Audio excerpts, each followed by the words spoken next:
Greetings and welcome into the Sports Shuffle, a program that's sure to be more entertaining than Thursday Night Football in week number 6. I am Flying Ryan Gokers along with Joel, Tampa Motor Mouth, Joel Verlin going, good God, just because if you realize that if the Broncos could have somehow scored the same amount of points that the freaking Commanders did last week, they would have won because this week it wasn't the defense for the Broncos that was bad. It was the freaking offense that was offensive. As Vance Joseph actually finally had a good week as his defense really kept the Chiefs as mortals all night long. in a game worthy of putting Ambien out of business because you don't need sleep aids when you've got Chiefs Broncos in prime time. I honestly think some of the highlights of this game were the Taylor Swift cameos from the booth talking to Mama Kelsey because the game was so bad. And you know my feelings on Taylor Swift being on They, TV the, because of her relationship with a football player. So they that's should have saying a lot. had, they should have had, borrowing inspiration from the Manning cast, call it the Swift Kelsey cast, and have Taylor Swift and Mama Kelsey comment on the game would have been more entertaining than this game because it was god awful. Yeah, the MVP in this game was one Harrison Butker. That is the kicker for the Chiefs. So Because if we know how that's much the best player, Ryan loves kickers, and slowly but surely, I think I'm kind of getting on that train too. now I'll say Slowly this: but surely. in a standard league, I played against Travis Kelsey, and I had Harrison Butker, and I emerged from Thursday night with a lead. So as much as I hate kickers, sometimes it works out in your favor, but it's just bad. Because you think about how many poop emojis there were. Corton Sutton, I think, has had one good week, maybe, I mean, he was maybe. fine with. He got the late touchdown that salvaged it. Ugh, but still. Then, of course, Jerry Judy, next to non-existent. Oh my good God! And then, of course, you had just, on the Chiefs side, maybe Isaiah Pacheco, but Pacheco was okay. and then Kelsey was good. and then all Kadarius Tony did was take away somebody else's points with robbing the touchdown. Yay. Yeah, Rashid Rice looked Yeah. good but didn't have a big fantasy impact. Kelsey 124 yards but no touchdowns. In a non-PPR league, 124 yards is only 12.4 points, so it was a little disappointing if you're in a non-PPR league. He was And in the 20s otherwise. of course, letting everybody down again, Samaje freaking P. Ryan. I gotta Yeah. believe that. I really have to believe that if he's not on waivers already, he's gonna be after this week. Just another week of even if you put the dude in flex and it goes, because I don't even think he can be qualified at this point, even as a flex play. Yeah, McLaughlin has taken over the number 2 on that team. We weren't sure about Javonte Williams. He did end up playing, and P. Ryan was a distant number 3 and then had a costly fumble that ended the game, officially ended the game last night. The Chiefs do win 19-8 because Which was a scoregami. it was. Yep. Oh, look at that. Something good came out of that. 13 of the 19 points were from Harrison Butker's foot. A late touchdown from Cortland Sutton. This was actually a one-possession game until the 2-minute warning. And then Butker kicked the 50-plus yard field goal to put it away. Patrick Mahomes, not terrible, but not what you're expecting. Russell Wilson, it's not his fault. His receivers got a roughly 0.0 yards of separation every route, but the play calling to keep rolling him out to the right and get obliterated by the defense was a coaching problem. I don't think it's Russell Wilson's fault. I think he's getting a lot of the blame, but you can look at the receivers and the coaching and really look at where the Broncos' fault comes from. I think last night says a lot more about the Chiefs' offense going forward than it does the Broncos' defense. Miami put up 70 against Denver. Chicago put up 28. The Jets put up 31 with Zach Wilson, and Patrick Mahomes got one touchdown on this defense. I think the Chiefs offense might be a liability that holds them back. They are 4-1, but when they play teams like Miami and Buffalo in the AFC that can put up points in bunches, they might not be able to keep up this year because they don't have that true number one wide receiver. So we'll see maybe if Jerry Jeudy is allowed to leave. He's rumored on the trade block. Maybe he goes to Kansas City. He probably doesn't because it's in division. But I wouldn't be surprised to see Kansas City try and trade for a true number one receiver. Maybe Justin Jefferson if the rumors up there are true. But only time will tell. Yeah, especially because of the contract and how everybody thinks Minnesota's season is going to continue to regress. Yeah, but Kansas City just relying on Travis Kelce in the passing game. Denver started to shut that down. They figured out, hey, let's put one of our best cover corners on sort of him. like that one Temco play when sort of, yeah, I think we know it's like the passing equivalent of who they're going to give the ball to running up the middle. Yeah, put your best cover corner on him. Have a linebacker or someone else in support nearby so he's not truly open, and say, hey, if you can beat us with Marquez Valdez-Scantling, Rashee Rice, and anybody else on that team, I mean, Sky Moore gonna scare you? No. My one good play from that game was Sky Moore on the freaking bench. Yeah, that's the right place for a lot of people. Pacheco was good. Kelce was fine. Mahomes obviously wasn't too bad. I played the Mahomes-Kelce stack, and I'm not upset. I mean, it wasn't as bad as it could have been. Can you imagine the poor person who did a DFS, if you could, do two quarterbacks of Mahomes and Russell Wilson? Yeah, not a good Thursday night football game. Next week, Jacksonville and the Saints. Two teams that have been at least both of these teams have offenses. No, they don't. The Saints have offense when they play the Patriots, who have given up, and the Jaguars are not great. This probably going to be another turd next week, but that's what Thursday night football presented by Ambien and X-Lax is all about. Anyways, we're in the Mike Evans jersey because he is a full participant in practice, expect to be a full go after the hamstring injury. Trust me, they need all the weapons this week. They need everything they can get in that matchup. Tank Dell was ruled out and then ruled not out. He is officially questionable. Some other big names that are out. Traylon Burks is going to be out. Deshaun Watson out once again. Jahmyr Gibbs, Miles Sanders out. Zay Jones, Khalil Herbert going to the IR along with teammate Equinemius St. Brown. As if the 49ers wasn't going to be as good a play in general. Now when you have a backup, they've got to be like. Yeah, PJ Walker is going to have a bad day.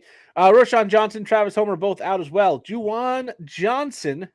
PJ Walker's going to wish he was back in Carolina. Darius Slay out. That could be a big one for Garrett Wilson with Darius Slay out for the Eagles. Demario Douglas out as well. Daniel Jones not going to play, as well as Juju Smith-Schuster. So some big names out. Might be a blessing for the Giants with Jones. It could be maybe Tyrod Taylor's. Again, Daniel Jones is fast, but he's not quick. He's not twitchy. He's not elusive. He's just got the straight line speed. He's got that Derrick Henry speed. Once he gets going, he gets going. But as far as breaking free and breaking out of containment and getting to the outside and then going, that's more Tyrod Taylor's strength on the ground. And maybe against a Buffalo defense that is a little depleted because of Matt Milano and Tre'Davious White and some others that are out. Maybe that's not the worst thing. They might be getting Saquon Barkley back. We'll see. We'll get to that game at the end of this one because that is Sunday night football. Because let's put more stinkers in prime time because one of the teams was a playoff team last year. Yeah, not so much this year. Yeah, the Giants overachieved, and then they were on prime time a lot, and they've been embarrassed on prime time quite a bit. So, unfortunately for them, they get Buffalo on the big stage, and everybody's going to be waiting all day for Sunday night to watch the Giants get slapped around, probably once again. For humorous purposes, I did my pick, the long form for Thursday Night Football. I go, unless the Chiefs just forget how to play football, it is ridiculous to pick Denver here. Picking the Bears over a mediocre team like the Commanders is one thing. Picking Denver over a Super Bowl chance is insane. Denver has no defense. Boy, was I wrong about that. Well, they don't, but 0 for 2 as I go, gee, maybe Sky Moore finally has a good game. No, it looks like Rashee Rice is going to become that number one wide receiver if they don't get anybody else. But that offense goes to Travis Kelce in the run game, which is Not ideal. Let's just use that.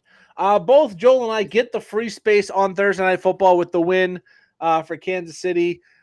It looks to me like there's a lot of very tough games to pick, and then like five, they're just like, well, that's not going to go a different way. So let's start with Baltimore and Tennessee. This one is in London. This one, with how Baltimore and Tennessee have been completely inconsistent. Both these teams have been the model of inconsistency so far this season. This is really could go either way. Is this a Derrick Henry week? Is this a Lamar Jackson week? Who's going to have the better game? I don't know. For the Ravens, you're probably still playing Lamar Jackson and Mark Andrews. That's a given. Tennessee is a little tougher on the ground, but we saw Zach Moss go out, so maybe Justice Hill takes a spot in your roster. And Zay Flowers, if you're going into that wide receiver core for Baltimore, that is the number one. For Tennessee, Derrick Henry, a little riskier of a play now than he was at the start of the season in our minds and hearts, but I think he's still got to be played. He's a good enough player. The season will get better for him as it goes along because the schedule gets a little bit easier. And then you could play DeAndre Hopkins if you are desperate, but this game should be a relatively low-scoring affair between both of these outfits. Who gets the win? Yeah, you tend to look at this one. London games are kind of tricky and tough to figure out, but you have to look at that game last week as the Ravens dropped 7 passes in their loss to the Steelers. 7. You cannot focus on that enough. I think Spears handlers almost all of the passing work for the Titans, and in week 5, he ended up registering his largest rushing workload at 33%. Derrick Henry is still, of course, the number one option on the ground, but his grip appears to be in a slight downward trend since week 1, no longer a absolute seeming lock. The Ravens seem to be falling apart. The Titans are coming together. So I don't feel like this is a absolute complete lock, but on the other hand, it's a London game. But I'm picking the Titans. I think the injuries just finally seem to be taking their toll in Baltimore. I'm agreeing with you on the Titans. I think this is going to be a better game for their offense. Derrick Henry does better in wins. And Baltimore showed me last week that they're at the very least very inconsistent. They do not have a cohesive offense all of the time. Their running game is still not quite certain. And the drops, they were really, really bad. They let a bad Pittsburgh. I mean, Pittsburgh has the worst offense in football, period. We're still trying to figure out what Pittsburgh's offensive scheme is. It's to not score points. That's what their offensive scheme is. And they were able to dominate the second half of that game and get enough points to beat the Baltimore Ravens. Tennessee, while not a juggernaut offensively, does have players like Tajay Spears, DeAndre Hopkins, and, of course, Derrick Henry. Derrick Henry does lose touches in close games and losses. If they can get ahead early, Derrick Henry's in for a big week. And Tennessee's also been very Jekyll and Hyde. Lose, win, lose, win, lose. They're on pace to win. All their losses so far pretty much have been close, other than the 127-3 game. So I think they're due for another win, and I'm going to take the Titans. Right, and then we go to Atlanta. Atlanta. Washington Commanders go to Atlanta to play the Falcons. Hard to get too excited about this game, really. Bijan's going to be in your starting lineup. Drake London could be in consideration, and I guess Kyle Pitts, after his good week last week, at least she got a sniff. For the Commanders, Brian Robinson, a bad week last week. He probably goes back to your lineup along with Terry McLaurin. Jahan Dotson's been rough, but possibly in flex consideration. There are 2 teams on bye this week.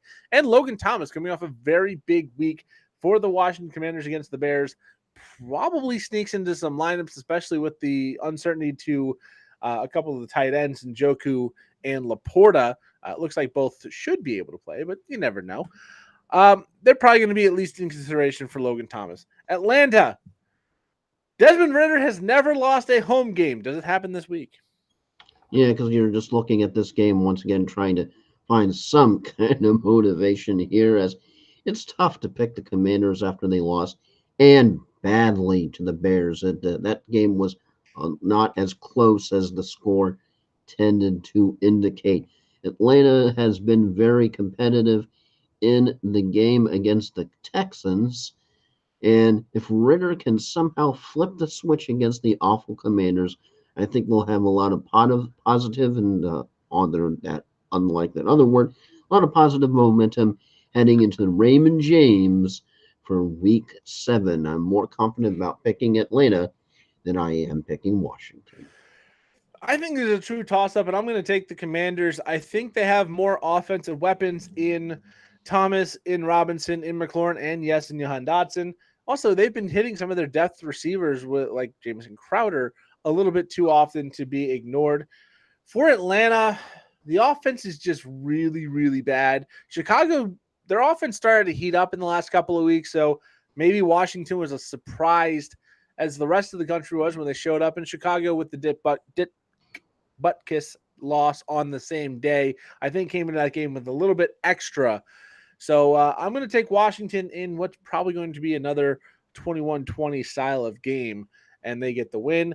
Moving on to Minnesota at Chicago, the battle for the basement of the NFC North for Minnesota.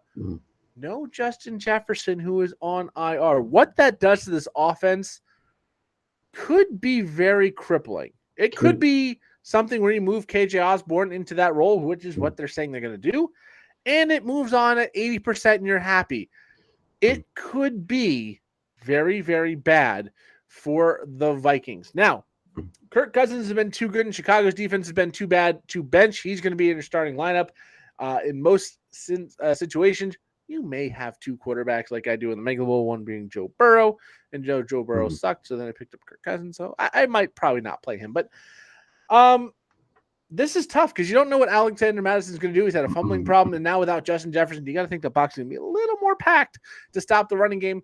Jordan Addison is going to be healthy enough to play, and I mentioned KJ Osborne getting more of the role for Justin Jefferson, both in consideration, and TJ Hawkinson is going to be in your lineup.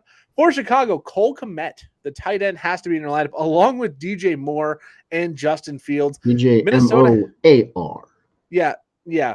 Minnesota has a bad defense as well. Justin Fields has had 2 exceptional passing weeks back-to-back, almost 600 combined yards and 8 touchdowns in the last 2 games. He has every opportunity to keep the fire going, and I think Chicago could start to show some of that potential that was rumored in the offseason. But these are 2 bad teams. These 2 teams probably not going to the playoffs or even getting really close to it. But when it comes to seeding, especially when it comes back to the draft, we'll see. But 2 bad teams going head-to-head. Anything can happen. Who gets the win? Minnesota from the glory of the Abyss Bowl last week to what I like to call the Survive in Advance Bowl. This week, with the only victory coming at the hands of the Panthers, it's tough to back the Vikes here. They have lost their main offensive weapon for an extended time, and that will have more of an effect on them than the Bears losing Khalil Herbert. Fields and Moore have just some kind of energized chemistry after the stomping of the Commanders last week, and I think some of that carries over here, and the Vikings limp out of Soldier Field with a loss. I can't believe I'm picking it. I'm picking the Bears. And Joel, you said that perfectly. I'm on the Bears for the exact same reason. I think Justin Jefferson's loss is going to throw a monkey wrench into this offense for at least a week or 2 while they figure it out. He was such a catalyst for this team. Yeah, it's no Herbert, no Rashawn Johnson, but they do have Donta Foreman, who should be good enough to at least keep the ground game moving. And it seems like last year, the Bears took 5-6 weeks to figure it out last year. Looks like they're starting to figure out this offense thing. The schedule is getting very, very light. And Justin Fields, you saw it the last 2 weeks against Denver and against Washington, lighting up opponents that are on their level. And I think he continues it again with Minnesota. I think Chicago gets a win. And all of a sudden, those Justin Jefferson trade rumors gets a little bit louder. Next up is Seattle at Cincinnati. The Bengals come off an emphatic win over Arizona. Seattle coming off the bye, but after a 24-3 stomping of the Giants on Monday Night Football in week number 4. Pretty much everyone is stomping the Giants this year. Yeah, but they did it like the Dolphins. They stomped the Giants. They beat them on offense. They made a couple mistakes in like the pick 6. The Seahawks stomped and broke Daniel Jones in the offense's spirit in that game. For the Seahawks, Geno Smith is probably a good play. DK Metcalf, Tyler Lockett, Ken Walker, all in play. For the Bengals, T. Higgins is going to be a game-time decision. I don't think you play him. I think Burrow is an option with Jamar Chase and Joe Mixon this week because We saw what happens when they hyper-focus Jamar Chase. You cannot stop him. And I think Seattle's going to try and shut him down. They might even succeed half the time. But Jamar Chase should be the focal point of this offense, and that should free up Joe Mixon on the ground. This should be a very good game. We expected Seattle to be kind of what they were last year, and they've lived up to that and then some a little bit. Cincinnati's been disappointing, but they're starting to get the mojo back, it looks like, given it was Arizona. But, Joel, who gets the win in week number 6, Seattle or Cincinnati? I think Cincinnati definitely flipped the switch last week, and the motivation for Burrow is on the schedule. He just has to make it to week 7, and his calf gets a glorious week off to rest and heal, and it needs it. And T. Higgins definitely needs it as well, and probably that whole O-line. The Bengals need a win bad, and a healing even worse. It doesn't get any easier. After the break, they go to the 49ers, and then they host the Bills. So, oh boy, if they have any hope of trying to have a successful campaign this year, they need a win here. They need it bad, and I think they get it. They cannot lose the next 3. If they go to 2-6 in an AFC, they have to find a way to win that division at that point. The division's not that good, so maybe that still happens. But I think at 2-6, that's your only way into the playoffs unless you can win out, and that's just tough in that AFC, especially the AFC North where all the teams are competitive. But I think they start this 3-game stretch with a loss. I think Seattle comes in. I think they get the job done. Cincinnati's been a little inconsistent. They've been a little inconsistent, of course, and Seattle has been pretty impressive overall outside of that week 1 loss to the Rams, which looks a lot better now than it did then. We saw them beat the Detroit Lions, the only team to beat Detroit in week number 2, put up a good number of points. The defense shut down the Giants last week. They have both sides of the ball going fairly well. And Adams, the safety, is supposed to be back this week as well. So I think Seattle is just going to eke this one out. But I do think we leave this week going, that was a good game between 2 quality teams, and the Bengals ended up on the wrong side of it, as opposed to what is wrong with Cincinnati, where we've been after their losses in the last few weeks. It's time to go to Cleveland. Next up, free square number 2 of the week. San Francisco going to Cleveland to face P.J. Walker and the Cleveland Browns. Cleveland has a good defense, so this might be a temper expectations game for Deebo Samuel, Brandon Ayuk, Christian McCaffrey, Brock Purdy, and George Kittle, but all of those guys have been so good. If you have them and they're normally in your starting lineup, you probably need to leave them there. For Cleveland, I went out of my way to make sure I benched the Browns. I benched Amari Cooper all over the place for guys like Dameon Pierce, for guys like Gabe Davis. I don't trust PJ Walker against this defense. We saw what this defense did to Dak Prescott, who, while we all crap on Dak and the interceptions, is a much more talented and accomplished quarterback than PJ Walker. And I think the Niners are just too good to have to count on any of the Cleveland Browns. Sure, David Njoku is a tight end. Okay, if you got to throw him in, he gets you a bagel. You probably lose the position by 4 points. Not a big deal. But it's tough to count on anybody for the Cleveland Browns going against this defense with PJ Walker. Again, I think it's a free space, so I'm obviously taking the 5-0 49ers. But Joel, are you bold enough to pick a colossal upset here? Yeah, I may have been crazy enough to pick the Bears, and they pulled it off on Thursday Night Football last week. But I'm not crazy enough here to pick Cleveland. If they wanted an oasis after the bye week, it ain't happening. The wrecking crew known as the 49ers coming into town with a rude awakening, while Cleveland has managed to stomp the Bengals and the Titans. They also have lost a close one to the Steelers and got utterly annihilated by the Ravens. You're trying to figure out what happened to that team as Ravens sort of vanished into nothingness. Yeah. The constant question about Watson's very expensive health continues, and I think we see another stomping by the 49ers here. Yeah, there's an expression from the show Letterkenny, and I'm sure it's out there from other places, called the native flu. Apparently the natives in the show have a very good hockey team. When you play them, suddenly all your players start to get sick, and they have aches and bruises. I think Deshaun Watson's being like, I can come back and play the Niners. Oh man, this shoulder. Oh yeah, that shoulder's still a little too sore, guys. I definitely got you in week 7, but I think he's got a little bit of a case of the native flu, personally. We'll move on to what should be a more competitive game. not necessarily a headlining matchup, but two teams that have been getting the job done in their own way. The New Orleans Saints go to Houston to play the Texans. The Saints, after dominating the Patriots last week, defense has been the calling card for this team. You got to think that's going to be in play against Houston. That defense is still going to be a good start. Alvin Kamara's been good since he came back. We saw a little bit better out of Chris Olave last week. I don't know if this is a big fantasy matchup for anybody outside of those two. And the defense for New Orleans on the New Orleans side. For Houston, I think CJ Stroud is an interesting play. I don't know if he's the right play. I don't think he's a quarterback one necessarily this week in your standard quarterback scoring system, but you never know. We'll see about Tank Dell with the concussion. He was upgraded a little bit, so he's not officially out yet. But Nico Collins should be considered. And then Dameon Pierce. It's a tough run defense, but they're going to have to try and move the ball somewhere. Again, we do have some bye weeks, so might have to put him in your lineup as well. I feel like this is going to be a very low-scoring game, but Joel, who gets the win? Now, while the Texans can definitely score, the Saints can bring the pressure. I would pick Stroud over Carr just because of consistency. Pierce has been getting better and better because the O-line is getting healthier. I think the Texans can be the better team all around. The Saints did shut out a hapless Pats 34-0, but also lost badly to a Bucs team 26-9. I think we see the 9-point version of the Saints here rather than the 34. That's easy for me to say, 34-point version. I'm picking the Texans. I'm taking the Saints, and part of it is I think CJ Stroud eventually has to show that he's a rookie. And New Orleans is going to be the best defense he's faced so far. I think he does throw at least his first pick of the year.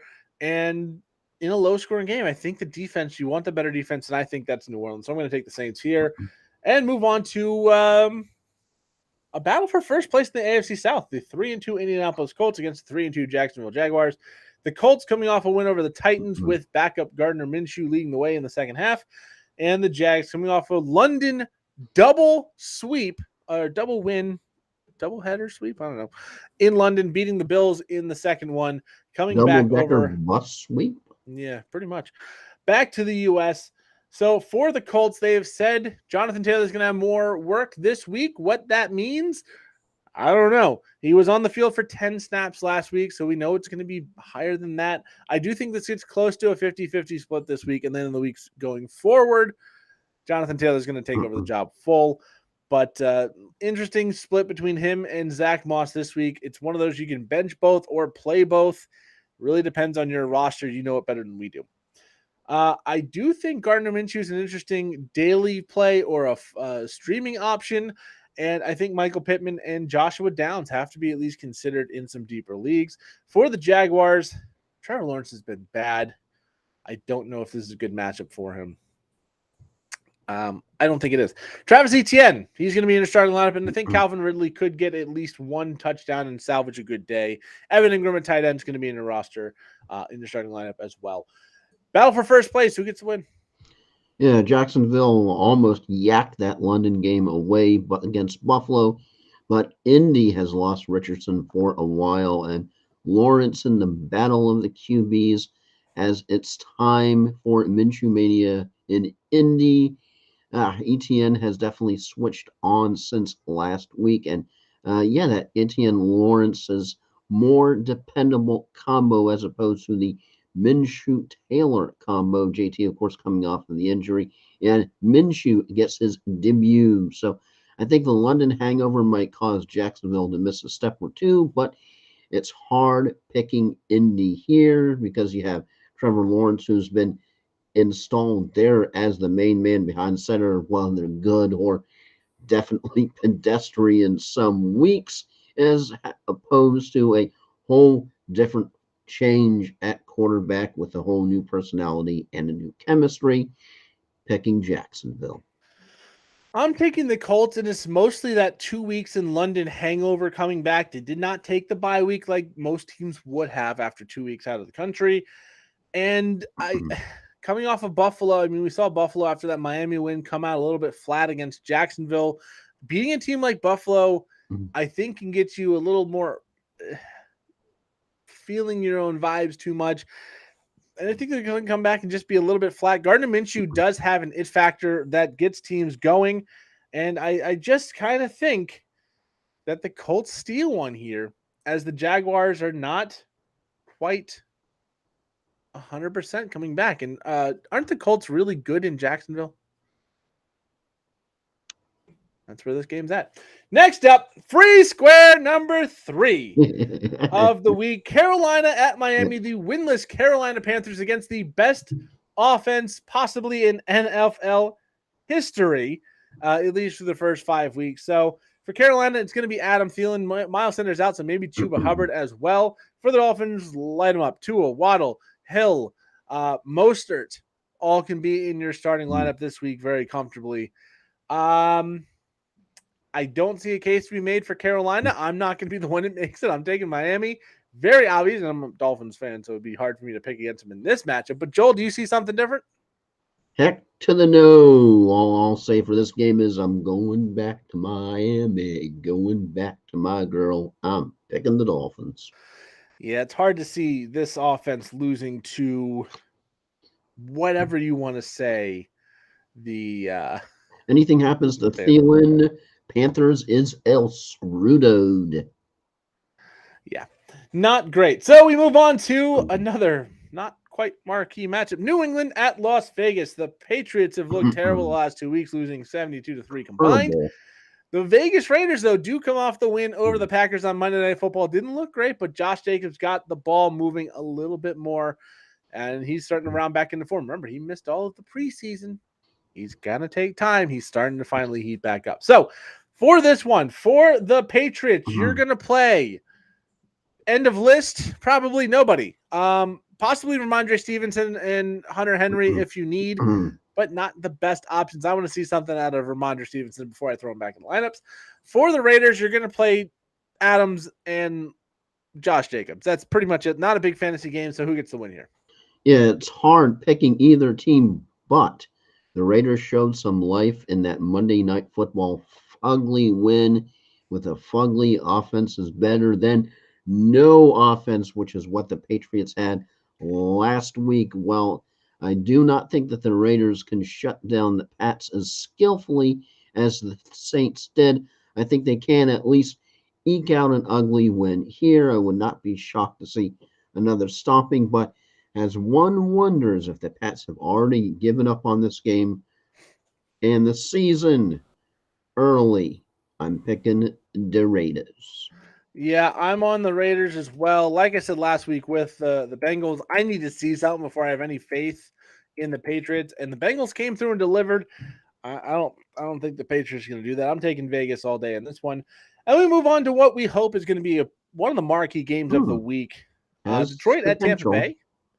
Detroit 4-1, Tampa Bay 3-1 coming off of the bye week for the Lions. Jared Goff not as good on the road, so maybe a risky streaming option. Amon-Ra St. Brown coming back. David Montgomery is a must play. He is one of the best running backs on the season so far this year.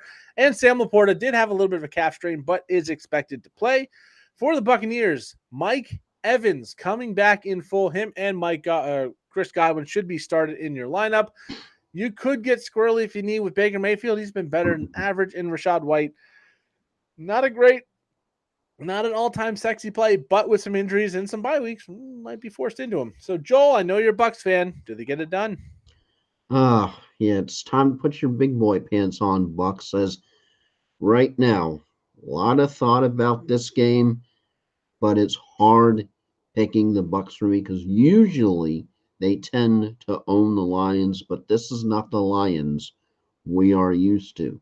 The Lions' only loss was in overtime to the Seahawks. Bucs' only loss was to the Eagles. The Bucs, Evans, glad to hear he's ready to go. I can't believe that he's really wants to sit out in what is de facto almost one could call this an NFC early playoff game, even though I know a lot of people are going tee hee ha ha LOL and all that with the Bucs, but just remember last year. And this game is definitely just even if you have the sun god doesn't play, The Lions have more than enough weapons to counter Evans, who may not be completely at 100%, counter Godwin. We're still trying to figure out if Rashid White can actually establish a run game. And this would be a darn good week for him to finally do it.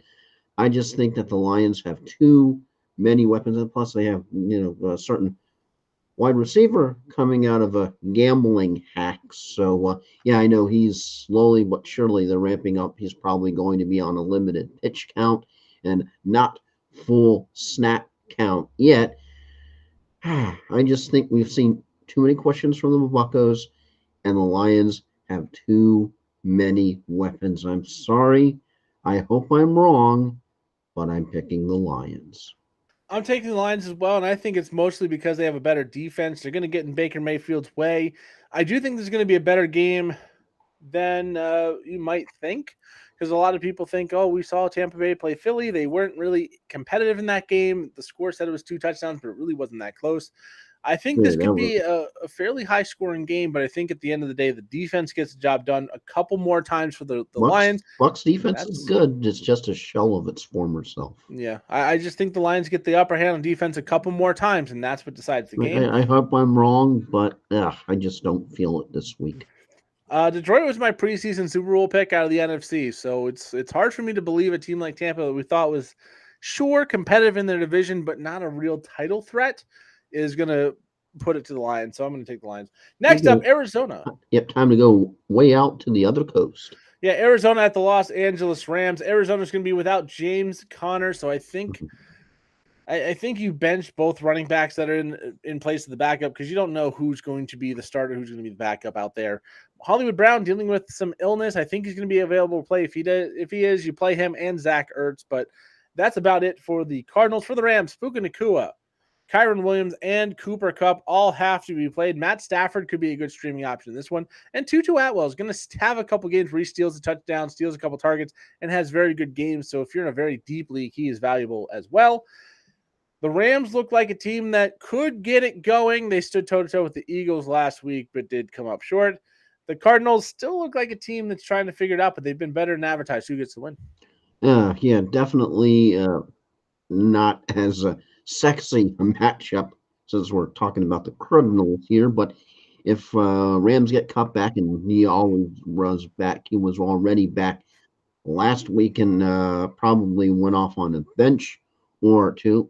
And the Cards here have to deal with Connor's injury. The Cards have 20 plus on the Bengals and the Cowboys, but the Rams air core is strengthened with Cup's strong return. Because this isn't just a return, this is a return with interest. He's back and he's ready, and he's his former awesome self. The Rams have had 3 weeks of 20 plus points. I think they can get past the Cards here, but should not overlook the plucky Birds, as a certain team from Dallas did a week or two ago. Yeah, Rams get Steelers. Them boys, speaking of that certain team from Dallas, and the Packers before the bye week. Cards bye week is a long way away. In week 14, I think the Rams get her done here. Yeah, I'm taking the Rams as well. I think this is really Cooper Kupp's return to form. He was good last week, but not the dominant league-breaking receiver we got used to the last year and a half before his injury last year. I think this is closer to that form of Cooper Kupp, and the Rams just are too much for the plucky, as you said, Arizona Cardinals. And we move on to the last game of the day before we wait all day for the Giants to get blown out on Sunday Night Football. The Philadelphia We Eagles. haven't been waiting all day for Sunday night. Yeah, the Philadelphia Eagles go to New York to play the Jets. For the Eagles, you're going to play DeAndre Swift, you're going to play A.J. Brown. I think Devonta Smith is an interesting conversation at this point. And Dallas Goedert, I think, is going to be in your lineup because the Jets are bad against tight ends. Jalen Hurts as well. But Devonta Smith, I'm not so confident in, but that means he's probably going to go off this week. For the Jets, Breece Hall, going to be a tough matchup, but I think you have to put him in your lineup. And Garrett Wilson might not be a big week, but he's too good to bench. Nobody else from the Jets really relevant in this one. Philadelphia looking to stay undefeated. Do they get it done? Yeah, because you're just looking at this one and you're thinking, can the Jets steal another one to get to 500 as two very good defenses lock up? I think Philly can get another dub here, and the Jets fall to 2-4 as Philly does look like they are a little bit mortal, but still, too many weapons. Brown, Swift, and the tush push. How much fight do the Jets have left in them? They've started 1-0, and they are now 2-3. This team doesn't give me a lot of confidence to pick them here. I'm going fly, Eagles, fly. Yeah, I'm taking the Eagles as well. It's hard to believe in the Jets at all. And it seems like only the time that Zach Wilson shows up is a prime time. This is not quite prime time. So I'm taking the Eagles. And then to the very well disguised game on Free space. Sunday night. Giants go to Buffalo to play the Buffalo Bills. For the Giants, if Saquon Barkley's in your lineup, you're going to play him. That's your best bet. Darren Waller as well. Outside of that, nobody. For the Bills, Josh Allen, Stephon Diggs, yes, and Gabe Davis, yes, as well. Some injury issues with both their tight ends, Dawson Knox and the rookie, Dalton Kincaid. So I'm not sure if either of those are in consideration, but you're going to play both those top wide receivers in the quarterback, Josh Allen. The Bills, after a frustrating loss to the Jaguars, come back to the U.S. They face a very winnable matchup with Tyrod Taylor possibly, definitely at the helm to start the game. Who gets the win? Yeah, but I barely have two sentences on this game. As I asked, why the holy hell are we having the Giants in prime time again? Must pick Buffalo. Jones' injury might actually help the Giants. This game could easily be over by the half. Buffalo, duh. Yeah, Buffalo. Free square of the week, number 4. Actually, Yep. number 5, because I would say the Eagles are probably number 4. Like I said, I think there were 5 games that were painfully obvious, and then there's a lot that can go either way. This is not one that's going either way. The Bills, better team, backup quarterback, backup everywhere, possibly, really. Running back, quarterback, and Yeah. now tight end on the bench. Yeah, I think Waller plays, and I think Saquon plays, but at the same time, it's not enough. Last up, Monday Night Football, Dallas at the Chargers. Dallas got embarrassed by the Niners. You got to think they're going to want to come back with some pride. So maybe Tony Pollard, CeeDee Lamb, going to be good options. Dak Prescott, the Chargers defense is not exceptional. So you might be able to get by with Dak Prescott, Jake Ferguson, and Brandon Cooks, Michael Gallup if you need to. For the Chargers, remember Justin Herbert is coming off that left hand injury. Shouldn't affect his throwing hand, but could affect his ability to catch snaps or take snaps under center, possible handoff issues. Could be some fumbling problems for him, depending on how that's healed. There was a fracture and some cuts and all that. We'll see. Austin Eckler expected to return. Keenan Allen's been an absolute beast. All 3 of those guys in your lineup, and you could also play Josh Palmer if you're desperate. And then at the tight end, Donald Parham's probably your best bet. But don't forget Gerald Everett in there as well. This is a tough one because both these teams seem to shrink in the spotlight, and when they play good teams, and that's what they're doing this week. But they're going head to head. Who gets the win? I know that Dallas definitely got pwned, and that's being kind by the 49ers, but the Chargers have no defense. How many times have we seen that time and time and time and time again? This might be a good get right game for Dallas. If Staley does Staley things, plus Herbert does have the non throwing arm injury, that could hamper him a tad. I think Dallas gets a much win needed here in a game that could potentially go into the 40s for points. Once again, both teams can score and not much of a defense on the Chargers, and one really has to wonder how much will that injury, even if it's on his non-throwing arm, will affect Justin Herbert. Well, I'm going to take the Chargers. I think they're going to be okay in this. I don't think it's going to be as big of a deal. Again, might affect some of the handing off. Might have to, backhand hand off a couple things instead of using his left hand. But I think this Dallas defense is a shell of what it was to start the season. A couple injuries have really cropped up. And the Keenan Allen's going to get loose just like, great receivers tend to do. And I just think the Chargers offense is going to be a little bit too much. We saw how bad Dallas's offense has looked really all season long. And we brushed it away in a couple weeks. Well, we don't need a really good offense. We're dominating. Yeah, we blew out the Patriots. We blew out the Giants. We blew out the Jets. You Mhm. blew out three very bad teams. When you play a good team with a decent offense, it hasn't gone as well. So I think the Chargers might be the team that finally does expose Dallas. Is not just like San Francisco said, you're not the top of the NFC. This could be one of those, you're maybe a wild card team if you're lucky kind of wins that exposes Dallas as a kind of a fraud. So I'm going to take the Chargers. Anyways, that is the picks for week number 6. Joel, final thoughts. If you have one, let's go. Definitely do. That would be Broncos head coach Sean Payton in July of 2023 said that he regrets his disparaging his predecessor in an interview, which he called the work Nathaniel Hackett and his staff did in Denver last season, quote, one of the worst coaching jobs in the NFL, and that they were, quote, 20 dirty hands, unquote, around Russell Wilson's career worst season. That being said, even Super Bowl winning head coaches and possible future Hall of Famer have to be regretting his verbal missteps. Now, if the Broncos were in first place, nay, even second place, with a respectable record, it would be one thing. But when your only win is against the Crundles and you have one, count them one win to date, you might not want to write those checks your posterior can't cash. And that's my final thought. My final thought's going to be about Tyreek Hill. We saw last week he got a touchdown, tried to throw a ball to his mother in the stands. Fan kind of got caught up between him and his mom, got the ball. They had to tell him, that's his mom. That's his mom. Give him the ball.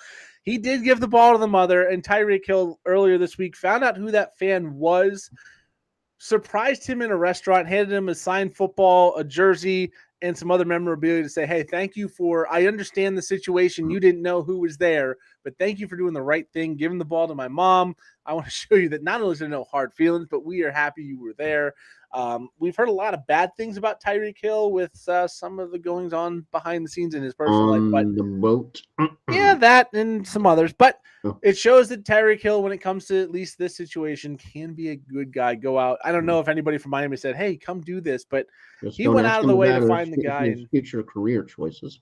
yeah, he came out and found the guy. He wants to be a competitive gamer and a porn star down the line. And well, he's clearly very generous, so maybe that's not the worst thing he could do down the line. But good move for Tyreek Hill to find the fan that did have to give up. You know, if you're throwing the ball in the stands, you get the ball. It's supposed to be yours. He had to hand it off to the mother. He did the right thing, and he got rewarded for it from the man himself. So good look for Tyreek Hill to take care of that fan down the line who did the right thing with his mother.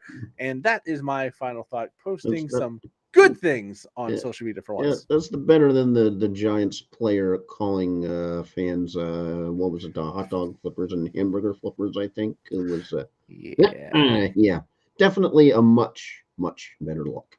Yeah, there's a lot of bad in the world, and we're not going into it, but that was one of the few stories I saw this week that was generally a nice story on all sides. Anyways, that is our time. So we'll be back next week as normal week. But after that, it's going to be a little funny. I'm out of town for most of the week, but we'll find a way to do our picks at the very least. Maybe no official podcast per se that week, but next week, normal week. So enjoy week number 6. It is already a third of the way through the NFL regular season. You know, Hard to believe. all of a sudden it's like you're looking all forward to the NFL, and all of a sudden you're like, how is it almost over? Wait, what? Puck drop? NHL regular season? What do you mean we got commercials for the NBA? World Series is coming up. I mean, this is the best time of the year for a sports fan if you are not biased in baseball, like you like the sport itself, because you have the baseball playoffs, you have NFL in full swing, and you have NBA and NHL coming back. If you like soccer overseas, the Premier League and all those are in full swing. So this is the best time to be a sports fan, but you're going to blink your eyes. Baseball will be gone. Football will be hitting the playoffs, and all of a sudden it'll start to get a little bit darker. So enjoy. We have football. Also, eclipse tomorrow in the afternoon if you have any Yes, there's interest. Most of the country is going to get partial of it at least. and this is the rare sports equinox when you can have Yeah. everything going on at the same time, and all of a sudden you blink and you're like, where did everything go? Yeah. So just a reminder, everybody, set your lineups, make sure everybody's active, and again, enjoy the partial solar eclipse in Make most of the sure country. your Some of you, quarterbacks are actually playing. yeah, some of you might even get a full ring of fire eclipse. You lucky people. I think Tampa's only supposed to get about 60% eclipse. So Oh, enjoy it tomorrow. can I do a sports shuffle quick audible? Ooh, yes, quick audible up you got. Justin Herbert or Matthew Stafford this week? Justin Herbert. No contest. Yeah, better question than I thought it was going to be, but yeah, it was Justin Herbert. Not really close. I think they're just going to be better. Austin Eckler coming back is going to open up that offense. Anyways, that's my time. Flying Ryan Gookers along with Tampa Motor Mouth, Joel Verlin.